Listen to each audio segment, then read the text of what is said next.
Today we are starting with the sixth property of alkali metal, that is the sixth chemical reaction, and it is reaction with ammonia solution. ठीक है जी, reaction with ammonia solution. Ammonia को जानते हो, क्या formula होता है ammonia का? जल्दी बोलिए, शाबाश. तो हम लोग NH3 के अंदर एल्कली मेटल्स को ऐड कर रहे हैं, ठीक है. तो when you are adding alkali metal और एल्कली अर्थ मेटल, तो ये रिएक्शन दोनों के लिए सेम रहेगी. तो इसके बाद जब मैं एल्कली अर्थ मेटल्स को डिस्कस करूंगा तो वहां पर भी ये रिएक्शन सेम रहेगी. अब क्या गड़बड़ है या क्या क्वेश्चंस बनते हैं वो उस पर फोकस कीजिए. जैसे ही आप लोग एल्कली मेटल या एल्कली अर्थ मेटल अमोनिया में डालते हो तो अमोनिया का जो सोल्यूशन है वो ब्लू कलर का हो जाता है और पैरामैग्नेटिक बन जाता है. ये पैरामैग्नेटिक वर्ड आप लोगों ने सुना हुआ है? जल्दी बोलिए, शाबाश. Paramagnetic and diamagnetic, only yes और नो भी बोल सकते हैं. हाँ, गुड, यस सर. पैरामैग्नेटिक और डायामैग्नेटिक जो नेचर है that was discussed in the chapter number 4, जो मैंने लास्ट में एमओटी थ्योरी के अंदर आपको बताया था. चलो याद करके बताइए क्या कहा था. कौन होते हैं डायामैग्नेटिक? कुछ याद है मेरे बच्चों को? डायामैग्नेटिक कौन होते हैं? वेरी गुड, डी से डबल और डी से diamagnetic. Very good, very good. मैंने कहा था जब किसी के अंदर सारे इलेक्ट्रॉन पेयर्ड हो जाते हैं, डबल हो जाते हैं, तो वो डायामैग्नेटिक हो जाता है. ठीक है मेरे बच्चे. और जब किसी के अंदर एक इलेक्ट्रॉन भी अनपेयर्ड प्रेजेंट है, एक भी, ओनली वन इलेक्ट्रॉन, जैसे ये रहा, तो दैट विल बी पैरामैग्नेटिक. तो डायामैग्नेटिक में क्या होता है? इलेक्ट्रॉन्स एक दूसरे के मूवमेंट को कैंसिल कर देते हैं. जब वो एक दूसरे के मूवमेंट को कैंसिल कर देंगे तो क्या होगा मेरे बच्चे? मैग्नेटिक मूवमेंट डेवलप नहीं होगा और ऐसे जो कंपाउंड्स या सब्सटेंसेस हैं they will repel the magnetic field. और जब वो मैग्नेटिक फील्ड को रिपेल करेंगे तो उनका नाम हमने डायमैग्नेटिक कर दिया. और याद कीजिए, ये तो अकेला इलेक्ट्रॉन बच गया. सुना होगा, एक अकेली मछली. कोई कहावत है ऐसी कुछ? एक अकेली मछली पूरे तालाब को गंदा करती है. और अब हमारी केमिस्ट्री की भी सुन लीजिए, एक अकेला इलेक्ट्रॉन पूरे सब्सटेंस को पैरामैग्नेटिक बना देता है. ठीक है, तो इसका मतलब अब आपकी मैग्नेटिक नेचर आ गई वो इस अकेले की वजह से. लेकिन अब मैं एक बात और बताता हूं कि those who are diamagnetic are colourless. वो कलरलेस होते हैं जो डायामैग्नेटिक होते हैं, और जिनमें कलर होता है वो पैरामैग्नेटिक, या जो पैरामैग्नेटिक होते हैं वो कलर शो करते हैं. पर मैंने पूछा यार तुम पैरामैग्नेटिक वाले कलर क्यों हो, वो क्यों नहीं है कलरलेस? तो इसके पीछे भी तो थीम यही आएगी कि सर यहां सारे इलेक्ट्रॉन इकट्ठे हैं और यहां पर एक इलेक्ट्रॉन अनपेयर्ड पड़ा है. लेकिन अनपेयर्ड इलेक्ट्रॉन से क्या हुआ? क्योंकि हम तो किसी चीज को रटाफिकेशन करते हैं. अरे जिनमें इलेक्ट्रॉन सिंगल पड़ा है that is coloured, that is paramagnetic, और जिनमें सारे डबल हो गए है ना, रट्टे लगा रहे होते हैं. But what is the reason? तो मैग्नेटिक नेचर का रीजन तो मैंने पिछले चैप्टर में भी पढ़ा दिया. Now I am discussing the nature of colour, कि व्हाई आर यू कलरलेस और व्हाई आर यू कलर्ड. तो क्या चीज फर्क पड़ी अकेले इलेक्ट्रॉन से? तो अब एक छोटे से क्वेश्चन का आप लोग जवाब दोगे. अगर मैंने इसको एनर्जी दी है ना बाहर से, तो कौन ट्रांजिशन कर देगा, नीचे वाला क्या ऊपर वाला? शाबाश, जल्दी बताइए, शाबाश. ट्रांजिशन किसका हो जाएगा? हाँ बिल्कुल, जो सिंगल इलेक्ट्रॉन्स होते हैं they can easily show transition to the higher levels. याद है मैंने एटॉमिक स्ट्रक्चर में पढ़ाया था कि एनर्जी मिलते ही इलेक्ट्रॉन ट्रांजिशन हो जाता है. कहां पे? हायर लेवल्स पे. और ये जो ट्रांजिशन होता है ये होता है मेरे बच्चे विबग्योर रीजन में. What is VIBGYOR? बताइए शाबाश, व्हाट इज विबग्योर? हाँ, 7 कलर एरिया, बिल्कुल 7 कलर रेंज. तो जब इस रेंज में आप ट्रांजिशन करते हो तो आप कलर शो करते हो. लेकिन अब यहां दिख रहा है कि यहां ट्रांजिशन नहीं हो सकता. क्यों नहीं हो सकता मेरे बच्चे यहां ट्रांजिशन? जल्दी से शाबाश. क्योंकि दीज, हाँ very good, these are fully filled, और फुली फील्ड आर स्टेबल. और स्टेबल के ट्रांजिशंस नहीं होते. अगर होते भी है तो उन्हें बहुत ज्यादा एनर्जी चाहिए होती है. एनर्जी ज्यादा होने से वेवलेंथ कम हो जाती है और आपका विबग्योर जो रीजन है हम वहां से बाहर आ जाते हैं. तो you can only show colour when you have unpaired electrons, क्योंकि अनपेयर्ड इलेक्ट्रॉन्स का ट्रांजिशन विबग्योर रीजन में होता है. तो एक बार के लिए आप इतना याद कीजिए क्योंकि इसकी डिटेल आगे आएगी. तो सबसे पहला क्वेश्चन ये बनता है कि ये ब्लू क्यों हो गया. तो अब मैं रिएक्शन समझाऊंगा और ये पैरामैग्नेटिक क्यों हो गया, तो मैं रिएक्शन समझाऊंगा जिसमें आपको कहीं ना कहीं क्या दिखेंगे, ये यहां पे आपको फ्री या अनपेड इलेक्ट्रॉन्स दिखेंगे। तो if you have free electrons और unpaired electrons you must be coloured as well as paramagnetic. तो क्वेश्चन समझ आ गया मेरा कि why ammonia solution becomes blue and paramagnetic when alkali metal और alkali earth metal is added in the solution. ये होता है मेरे बच्चे क्वेश्चन आपका। तो चलो रिएक्शन करते हैं। तो मैं फर्स्ट नंबर पे जो रिएक्शन कर रहा हूं मैं अपने हिसाब से समझाने के लिए कर रहा हूं, क्योंकि बुक की रिएक्शन में कॉम्प्लेक्स कंपाउंड बना रखे हैं और कॉम्प्लेक्स कंपाउंड 12th क्लास में आएंगे, इसलिए वो थोड़ा मुझे मुश्किल लगता है समझाना इस लेवल पे आप लोगों को। अदरवाइज बड़ा सिंपल है। यहां 2 अमोनिया है, इसका H+ निकाल के ना हमें इधर ऐड करना है। तो पहले इसमें से H+ निकाला तो क्या रिमेन रह गया, ये बता दो मेरे को, शाबाश। अगर सिर्फ H+, एक H+ निकाल ले मेरे बेटे, फॉर्मूला देखो आप, NH2 NH2 रह गया या NH2- रह गया, ये भी बता दो सही सही। हाँ, क्योंकि किसी में से प्लस निकल जाए तो वो क्या बन जाता है, H+ निकला है ना। अब उस H+ को इधर ऐड कर दो, ये दूसरा काम करो, शाबाश करो शाबाश। H+ को ऐड कर दो, क्या बन जाएगा ये दूसरे में, बड़ा सिंपल क्वेश्चन है, वेरी गुड। NH4 या NH4+, very good, NH2- and NH4+। अब यहां पे ये सोडियम है, क्या सोडियम इलेक्ट्रॉन्स देता है, इजिली देता है कि मुश्किल से देता है, बताइए शाबाश। इजिली देता है। जैसे ही सोडियम में से इलेक्ट्रॉन निकला तो वो क्या बन गया, वो बन गया Na+, प्लस जाके कनेक्ट हो गया माइनस से, और यहां से जो इलेक्ट्रॉन निकला वो यहां आके ऐड हो गया। तो these are the ammoniated electron. ये क्या चीज है मेरे बच्चे, ये अमोनिएटेड इलेक्ट्रॉन है which are free in the solution. तो जैसे ही आप एल्कली मेटल को या एल्कली अर्थ मेटल को आप डालते हैं तो they will produce these ammoniated electron. अब आप बता सकते हैं कि अमोनिएटेड इलेक्ट्रॉन्स की वजह से क्या होगा, बताइए शाबाश। फ्री इलेक्ट्रॉन की वजह से क्या होगा, ये ब्लू कलर का हो जाएगा और साथ साथ पैरामैग्नेटिक हो जाएगा। Very good. और ये बच्चों को रिएक्शन बड़ी समझ जल्दी आ जाती है। लेकिन अब इसके अंदर एक बात और बताता हूं, ठीक है जी आपके पास। तो यहां पर एक बात और है इंपॉर्टेंट जो 12th क्लास में आएगी, वहां आप लोग इस बात को ज्यादा समझ नहीं पाते, तो इसलिए मैं उसको आज ही एक्सप्लेन करता हूं। एक वर्ड होता है कंडक्टर्स। कितने बच्चे जानते हैं व्हाट आर कंडक्टर्स, बड़ा सिंपल क्वेश्चन है ये। वेरी गुड, जो इलेक्ट्रिसिटी कंडक्ट करते हैं। कंडक्टर्स मेरे बच्चे 3 टाइप के होते हैं। एक तो आपके इलेक्ट्रॉनिक कंडक्टर। इलेक्ट्रॉनिक कंडक्टर वो होते हैं जिनमें इलेक्ट्रॉन्स का फ्लो, जिनमें करंट का फ्लो इलेक्ट्रॉन्स की वजह से होता है। तो इसका मतलब यहां पे कौन कंडक्टिविटी कर रहा है, फ्री इलेक्ट्रॉन्स। अब दूसरे कंडक्टर होते हैं आयनिक कंडक्टर। इसका क्या मीनिंग होता है बताइए शाबाश, जिनमें करंट का फ्लो आयनिक में किससे होगा, नाम से पता लग रहा है, देखो करंट का फ्लो कैसे होता है, आयन से, है ना। वेरी गुड, आयन समझते हैं। जैसे NaCl का जो एक्वस सॉल्यूशन है उसमें करंट आएगा कि नहीं आएगा, जल्दी बताइए, आएगा। किसकी वजह से आएगा, and what is the reason of the current in NaCl solution, क्या रीजन है वहां पे, आयंस है। Very good. तो एक तो ये है the conductors in which current is flowed due to the presence of free electrons. The second is those conductors in which the current is flowing due to the presence of ions. और third होते हैं mixed conductor. इसका क्या meaning समझ में आ रहा है, क्या कौन से होंगे मिक्स्ड कंडक्टर, कौन से होंगे जिनमें करंट का फ्लो,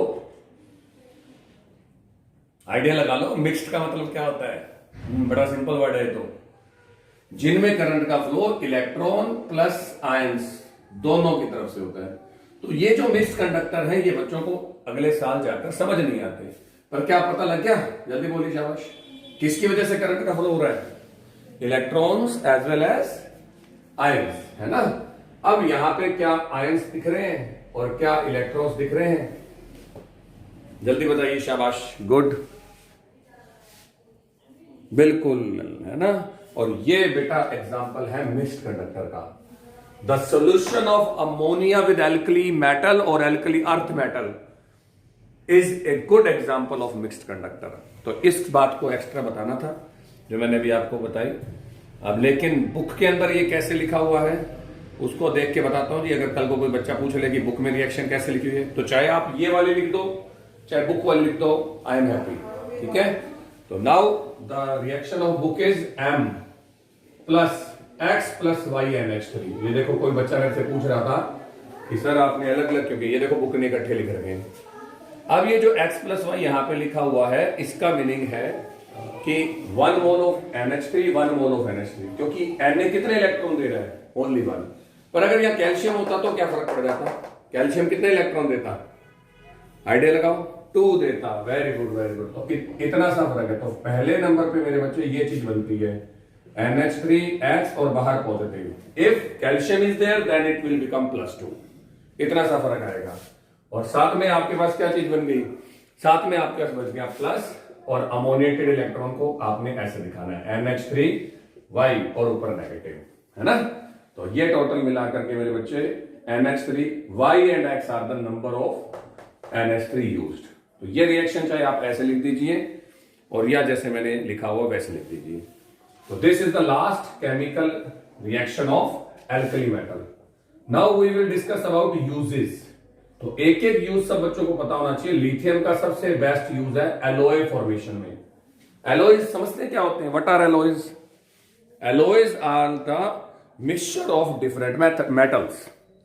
तो ये बहुत सारी मेटल्स के साथ जुड़ जाता है। जैसे सबसे पहले एल्यूमिनियम के साथ, क्योंकि ये भी हल्का है और एल्यूमिनियम भी हल्का है। और जरूर पता होगा हल्की मेटल से क्या चीज बनती है।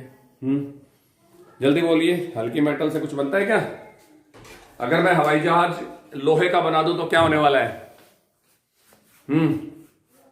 है ना, बिल्कुल नीचे आ जाएगा। इसीलिए लोहे का बनाने की बजाय हम एल्यूमिनियम और लिथियम के एलॉय से हवाई जहाज के कई सारे पार्ट्स बनाते हैं। इसके अलावा बता देता हूं, मैग्नीशियम के साथ लिथियम जुड़ करके आर्मर मतलब जितनी भी बंदूक गन्स वगैरह बनती है उनकी प्लेट्स बनाने में बनता है। ठीक है जी। और लिथियम जो है वो also use to make electrochemical cell. ये बात मेरे बच्चों को पता होना चाहिए। सोडियम का जो आपके पास में यूज है वो लिक्विड फॉर्म में बड़ा अच्छा है। ये कूलेंट होता है। ये कूलेंट क्या होता है, जल्दी बोलिए शाबाश। जो ठंडा रखते हैं, जैसे हमारी गाड़ी के, हाँ हमारी गाड़ी के अंदर भी कूलेंट होता है। पता है ये बात आपको, कार के अंदर कूलेंट डलता है। कई बार गर्म हो जाती है तो हम पानी से भी काम चला लेते हैं। तो ये सोडियम वैसे कूलेंट की फॉर्म में, और लेड के साथ ये कनेक्ट होकर के टेल बनाता है। टेल TEL, ये मिलवाऊंगा ऑर्गेनिक केमिस्ट्री में, टेट्रा इथाइल लेड। ये एंटी नॉकिंग एजेंट है। जब कोई मशीन चलती है तो उसमें फ्रिक्शन होता है बड़ा फास्ट, जैसे हमारी कार का इंजन, तो उनके अंदर ये पहले टेल डला करता था पेट्रोल के अंदर। ठीक है ना, इसके बारे में डिस्कस करेंगे हम कभी डिटेल। इसके बाद पोटेशियम जो है वो बायोलॉजिकल यूज में बड़ा है। बायोलॉजिकल जो अपने हैं कंटेंट के अंदर जरूर पता होगा, ब्लड प्रेशर को कंट्रोल करने में सोडियम पोटेशियम पंप की हेल्प होती है। सुना हुआ ये बात, ब्लड प्रेशर को कंट्रोल करने में। इसके अलावा पोटेशियम, रुबिडियम और सीजियम, इन तीनों को आप कनेक्ट कर सकते हो फोटोकेमिकल सेल के अंदर, जो मैंने आपको बीच में पढ़ाया भी था कि फोटोकेमिकल सेल के अंदर इनको क्यों यूज किया जाता है। सीजियम जो है फोटोकेमिकल सेल, रुबिडियम भी फोटोकेमिकल सेल। और यूरेनियम के लिए लास्ट कोड रह गया, सॉरी, फ्रेंशियम के लिए बता सकते हैं कि फ्रेंशियम जो होता है that is a radio active element, जो कि आप लोगों का रेडियो एक्टिव रिएक्शंस में यूज होता है। तो एक एक यूज मेरे बच्चों को अच्छी तरह से आना चाहिए। ठीक है जी। तो now these are the uses of alkali metal elements. ठीक है जी, एल्कली मेटल एलिमेंट्स। अब आता है जी आपके पास ऑक्साइड्स। तो ऑक्साइड्स में 2 क्वेश्चन बनते हैं। वैसे तो ये जर्नल ऑक्साइड में सिर्फ लिथियम का जर्नल होता है, और जब हम डिस्कशन करते हैं तो सारों को जर्नल कंसीडर कर लेते हैं। तो दीज आर द ऑक्साइड्स। हाँ जी मेरे बच्चे। तो फर्स्ट जो क्वेश्चन है वो यही बनता है कि इनके जो ऑक्साइड्स हैं और जो इनके हाइड्रोक्साइड है उनकी नेचर कैसी है। तो ऑक्साइड्स मैंने सारे लिख दिए मेरे बच्चे। और अब hydroxide like LiOH, like NaOH, KOH, RbOH and the last is CSOH। तो अगर मेरा बच्चा बात करता है किसकी, Li2O, इनकी सबकी, तो ये सारे बेसिक ऑक्साइड्स हैं। और कोई आपसे प्रूफ मांग ले, how can you say that Li2O is basic, तो बेस्ट प्रूफ है add water in it. Water की नेचर कैसी होती है मेरे बच्चे, वाटर कैसा होता है, एसिडिक, बेसिक, न्यूट्रल, कैसा होता है, न्यूट्रल होता है। तो जैसे ही आपने इसमें पानी में इसको डाला तो इन्होंने पानी को बना दिया LiOH। ये देखो Li2, O भी 2, H भी 2, मतलब इन्होंने OH प्रोड्यूस कर दिए, जिससे पता लगता है कि सर ये बेसिक नेचर के हैं। पर अब सोडियम तो कहेगा सर मैं तो पेरोक्साइड बनाता हूं, कोई बात नहीं, मोस्ट वेलकम, तेरे को भी इधर हम लेते हैं। ये देखो जी, पेरोक्साइड में सिंपल रिएक्शन, एक का प्लस एक का माइनस, Na और OH मिलके क्या बनाएंगे, NaOH, और उसके बाद में H2O2, ये बन गया हाइड्रोजन पेरोक्साइड। पर एट द लास्ट क्या प्रोड्यूस हुआ, OH आयंस। और ये सब बच्चों को पता है, जो OH आयंस देते हैं वो सारे के सारे बेसिक होते हैं। तो सुपर ऑक्साइड को भी क्यों छोड़ते हो आप लोग, लो जी, सुपर ऑक्साइड अगर होता तो जान करके मैंने, क्योंकि जरूर पता होगा कि नॉर्मल ऑक्साइड तो सिर्फ ये बनाता है, स्टडी के लिए मैंने सबको नॉर्मल लिख लिया, पर जो जिनकी नेचर है वो थोड़ा ना चेंज कर दूंगा मैं, तो मैंने यहां पर अब सुपर ऑक्साइड भी ऐड कर लिया। अब क्या होगा, ये तो 2K तो सॉरी 1 है, इसको भी डबल कर लेते हैं, तो 2K plus 2OH is equal to, again now I am producing KOH। और KOH हर बच्चे को पता है इजिली आयनाइज होता है, क्योंकि ये स्ट्रॉन्ग बेस है और ये आपको बहुत सारे OH आयन प्रोड्यूस करके देगा। And similarly I will obtain H2O2 and O2। तो ये तीनों रिएक्शंस शो करती है कि the oxides of alkali metals are basic in nature. अब ऑर्डर की बात करें तो सबसे ज्यादा बेसिक कौन है, सीजियम, क्योंकि जिसका साइज जितना बड़ा होगा वो उतना जल्दी आयनाइज होगा। और यही बात मैं इनके हाइड्रोक्साइड के लिए भी बोलता हूं बच्चों को कि ये देखिए सारे बच्चे, ये फटाक से आपको OH दे देगा, जबकि लिथियम इतनी जल्दी आपको OH नहीं देगा। और जो बंदा OH नहीं दे रहा वो स्ट्रॉन्ग है कि वीक है। अब मैं अगर मान लीजिए डोनर हूं, डोनर मतलब दान करने वाला, और मेरे से कोई चैरिटी लेने आए और मैं कह दूं नहीं नहीं आज तो नहीं दूंगा, कल नहीं परसों दूंगा, तो मैं अच्छा डोनर हूं या बेकार डोनर हूं, जल्दी बोली शाबाश। बिल्कुल बिल्कुल, इसी टाइप से Li अपने छोटे साइज के कारण पानी में OH जल्दी नहीं दे पाता। अब इसके घर वाले कह रहे होते हैं बेटे हम सब तो स्ट्रॉन्ग बेस है, पर ये घर का वो बच्चा है जो घर की बातें नहीं मानता है। ऐसे बच्चे क्या होते हैं, गंदी औलाद है ना। तो ऐसे बच्चों के लिए मैंने इसको लिखा हुआ, लिथियम इस घर का सबसे गंदा बच्चा है जो अपने घर से डिफरेंट बिहेवियर शो करता है। और नेक्स्ट टॉपिक जो है वो हमारा इसी के ऊपर ही आएगा। But the last is oxo, salts of oxo acids.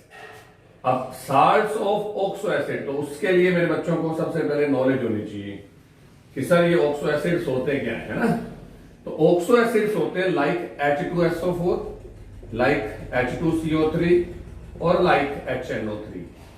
अब ये सारे ऑक्सो एसिड पता है क्यों है, क्योंकि इन सभी में H देने की पावर है और ये ऑक्सीजन से कनेक्टेड है। तो केमिकल बॉन्डिंग में क्या हमने H2SO4 की स्ट्रक्चर डिस्कस की थी, chemical bonding happy birthday sulphur का था, याद कीजिए, और फिर मैंने बॉन्डिंग सिखाई थी, है ना। तो अब इस बॉन्डिंग में साफ दिख रहा है, क्या ये H देगा, हाँ सर, और क्या ये O के साथ कनेक्टेड है, यस सर। तो क्या मैं HCl को ऑक्सो एसिड बोल सकता हूं, बस इतना बता दो। HCl एसिड है, HCl एसिड है, HCl एसिड है, ये पहला क्वेश्चन, एसिड है, बस बस बस, very good, but oxo acid नहीं है। अब इनके सोल्ट कैसे बनेंगे, तो बड़े सिंपल है, इसके साथ बनेगा एल्कली मेटल का सोल्ट ये रहा, इसके साथ बनेगा एल्कली मेटल का सोल्ट ये रहा, और इसके साथ बनेगा NaNO3। पर हम क्यों सोल्ट पढ़ा रहे हैं, क्योंकि यहां क्वेश्चन है एक। अब मैंने लिथियम और सॉरी एल्कली मेटल्स के सोल्ट उठा लिए जो कि ऑक्सो एसिड के साथ बने थे, है ना, Li2CO3, Na2CO3, फिर K2CO3, फिर उसके बाद में Rb2CO3, और फिर उसके बाद में आपके पास CS2CO3। ये लो कार्बोनेट्स। कार्बोनेट्स की खासियत होती है कि वो गर्म करते ही CO2 लिबरेट कर देते हैं, लेकिन ये नहीं करते। क्यों? कैसे खड़े हो जाते हैं? Sir we have a stronger ionic bond and we will not easily melt and easily boil, और ये मना कर देते हैं। मतलब थर्मली स्टेबल है। थर्मली स्टेबल के लिए ना मैं बच्चों को समझाने के लिए एक बड़ा अच्छा सा एग्जांपल बताता हूं। तो वो एग्जाम्पल क्या, सुनना। हाँ जी, मोमबत्ती जल रही होती है, हम अपने से छोटे बच्चों को ना इंप्रेस करने के लिए, देख तेरे को एक मजेदार चीज दिखाता हूँ या जादू दिखाता हूँ या तेरे को अपनी स्ट्रेंथ दिखाता हूँ, तो कैंडल को बर्न करके ना हम ऐसे करते हैं, ये देख ये देख ये देख ये देख ये देख, मैंने उंगली निकाल दी, ये सर। और छोटा बच्चा भी बड़ी आंखें कर रहा है, वाह भैया कमाल कर दिया आपने, तो आप तो आग से भी नहीं डरते हैं ना। क्या छोटा बच्चा ऐसे कर सकता है? सोच के बताओ, शाबाश। नो सर, क्योंकि उसकी इतनी, सच में नहीं कर सकता, क्योंकि उसकी इतनी फ्लेक्सिबिलिटी नहीं होती कि वो फटाक से वो ये कर सके, और वो डरेगा जलने से। सेम यही काम यहां होता है। इनके घर में सबसे कम थर्मली स्टेबल ये है जो आग के सामने स्टेबल हो, और सबसे बड़ा बच्चा जो कि आग के लिए स्टेबल है। ये एक स्टाइल है याद करवाने का, जिससे मेरे बच्चे रखेंगे, याद रखें। पर एक्चुअल में ये कोवलेंट नेचर का होने के कारण फटाक से CO2 रिलीज कर देता है, और ये बाकी नहीं करते हैं। और एक क्वेश्चन के नाइट्रेट्स का बनता है, तो जब आप नाइट्रेट्स को गर्म करते हो तो सारा खानदान, जितने भी बाद वाले नाइट्रेट्स हैं, वो ये कहते हैं बेटे हम लोग एक तो बनाएंगे NaNO2 और एक O2 बनाएंगे। लेकिन जब लिथियम को कहा जाता है कि ना NO2 नहीं छोड़नी, लिथियम को मना किया जाता है कि जब तेरे को गर्म करेंगे तो तेरे को NO2 नहीं छोड़नी, पर लिथियम तो पता है गंदा बच्चा है घर का। अब वो क्या कहता है, तुमने मना कर दिया ना, अब तो मैं NO2 जरूर छोड़ूंगा, ये लो चको। तो ये देखो जी, इस तरीके से NO2 रिलीज हो जाती है और साथ में बनता है इसमें O2। तो बैलेंस करने के लिए लीजिए 4 लगा देते हैं, बाकी मैं दोबारा रिएक्शन ही करवाऊंगा। तो these are the salt of oxo acids. तो now next topic is anomalous behaviour of lithium, और इसका क्लियर कट मीनिंग है मेरे बच्चे कि लिथियम का डिफरेंट बिहेवियर अपने ग्रुप मेंबर के साथ। पर सबसे पहले दिल करता है ना पूछे, भाई लिथियम तो क्यों नहीं मानता घर वालों की बात? तो उसके लिथियम ने 2 रीजन दे दिए, एक तो स्मॉल साइज, और दूसरा उसने रीजन दे दिया हाई आयोनाइजेशन एंथैल्पी। बस क्या हुआ हाई आयोनाइजेशन एंथैल्पी की वजह से? बताइए, शाबाश। क्या गड़बड़ होगी कि आयोनाइजेशन एंथैल्पी बढ़ने से ये अपना इलेक्ट्रॉन जल्दी दे देगा कि नहीं दे देगा? नहीं देगा। Very good very good. तो ये क्या कह रहा है? मैंने कहा तू क्यों नहीं?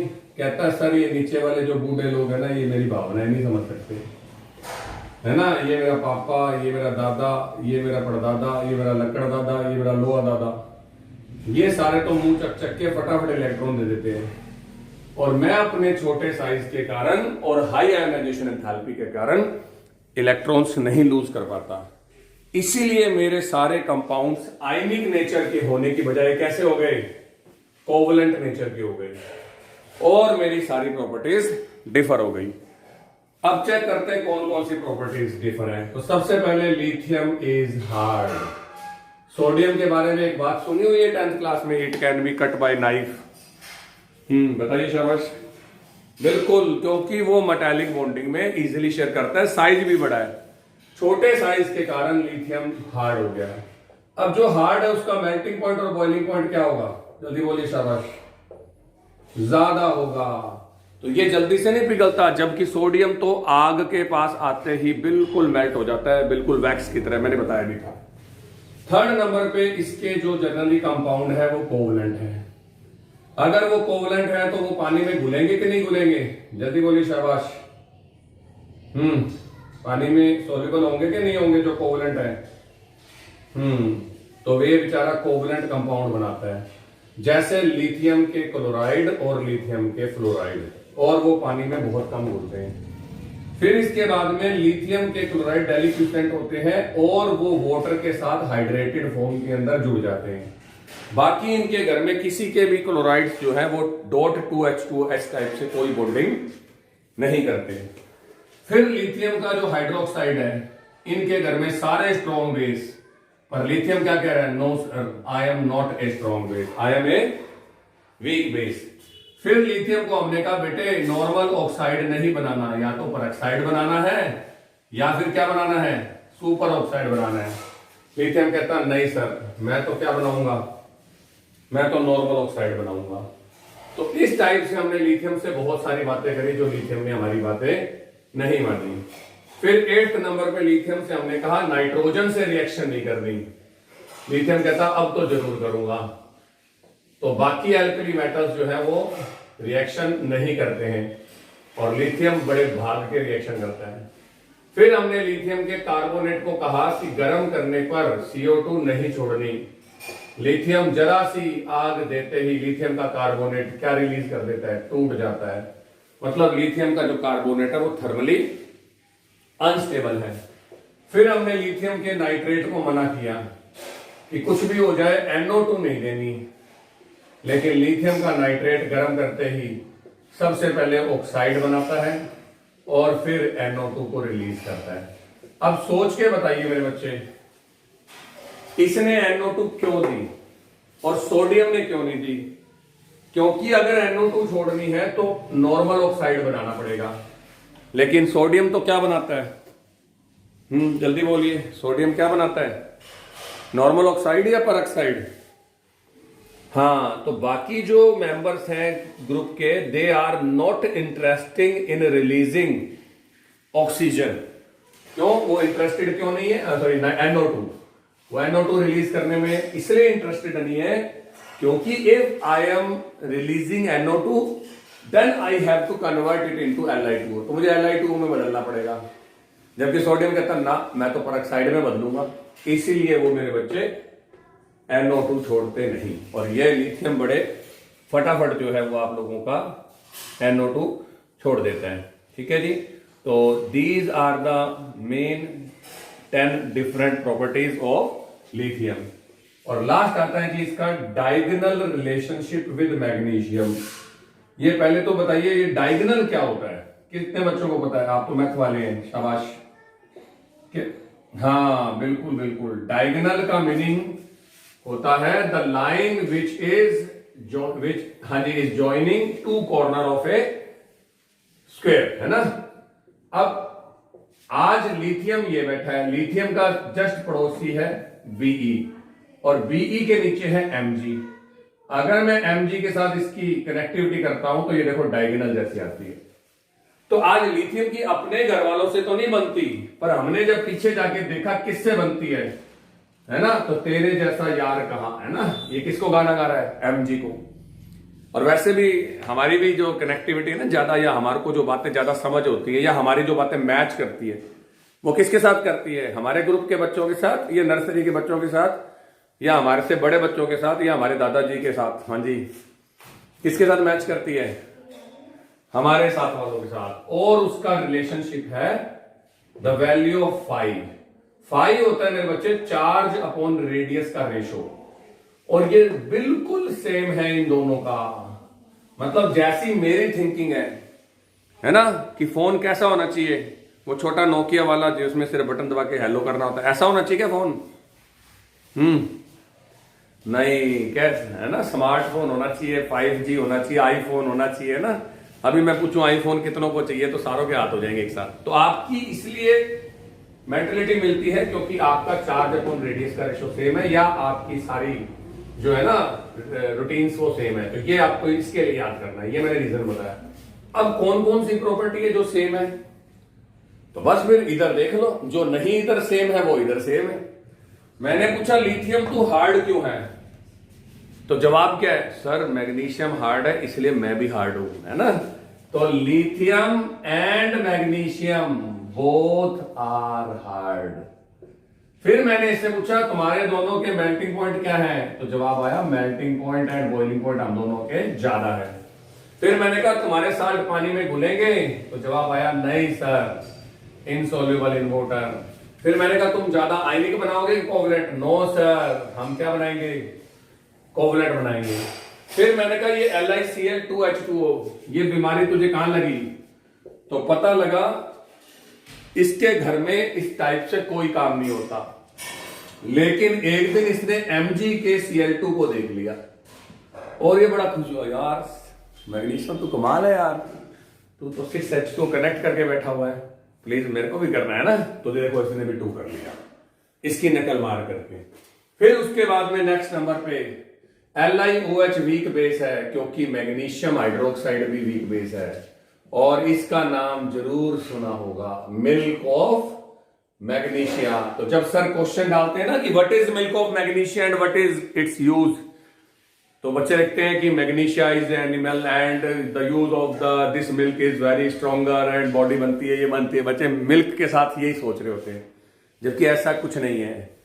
क्या है ये, जल्दी बोलिए। वीक बेस, यहां लिखा हुआ है देखो, वीक बेस। क्या यूज होता है वीक बेस का, कितने बच्चे बता सकते हैं मेरी क्लास में? हाँ, एंटासिड, ये हुई ना बात। तो मिल्क ऑफ मैग्नीशिया का सबसे बढ़िया यूज है कि it is an antacid. पेट में एसिडिटी होती है तो क्या पीते हो? इनो।